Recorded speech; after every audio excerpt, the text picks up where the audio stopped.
السلام عليكم ورحمة الله وبركاته. من ورشة أبو تحسين الهندسية. عندنا الانترا 14، السائق مالها يعاني ما بيها سحب، حدها رون 2 وما تمشي السيارة. شو نبدل عمي انت؟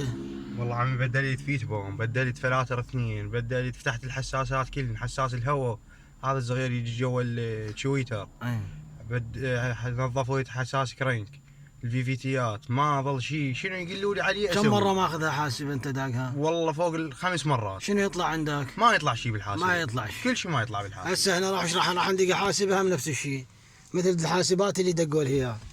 هاي الحاسبة مالتنا راح ندقها حاسبة.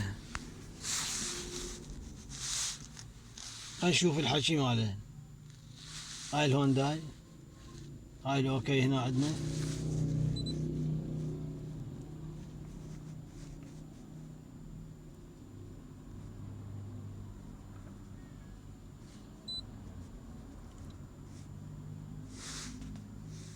هاي 16، هاي الاوتوماتيك، هاي ال14 الجنرال الخليجي ام دي اي الانتر 14 1800 ام بي اي. هاي الشاصي مالها كله كامل.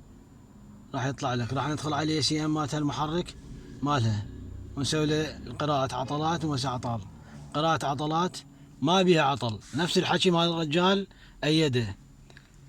فاحنا اتبعنا كافة الوسائل وياها، فقلنا خلنا ناخذ اجراء ميكانيكي. شديت انا من المحل مالنا من ورشتنا، شديت انجكترات جدد ومجاول جدد وبلكات جدد، نفس الحال. اخر شيء فتحنا العبوه مالتها مال بنزين، فتحنا العبوه مال بنزين لقينا الراجع مالها يقرا 70 فوق ال70 80.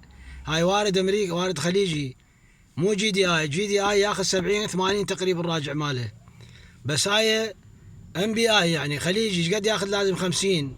وين لقينا الخلل هسه؟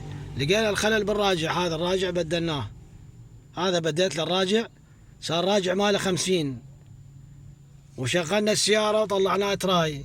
هسه من طلعناها لك عمي شلون هالسيارة والله عمي اختلفت فوق حذر السيارة، سحب بيها لا رجفة، لا الرون ثابت على دوسة رجلي، ادوسين يصعد الرون على دوسة رجلي كلش. كل مرة ادوسين يصعد رون 2 وربع، رأسا تخمد السيارة تختنق وترجع ترجف، ترجع ال1.5. اجتياز ماكو، كل شيء ماكو. وهي واقفة رجفة. هسه لا خير من الله. زين. نعم. هسه كملناها الرجال، رجعنا مرة ثانية ما خسرنا، فتحنا المجاول الجدد مالتنا والانجكترات الجدد رجعناها، لان انا عندي اختصاصي بالكيا والهونداي فما خسر السايق. رجعناهن كلهن، بقت بس البلكات ماله والراجع، فخسرناه بس بلكات وراجع. والسلام عليكم ورحمة الله وبركاته.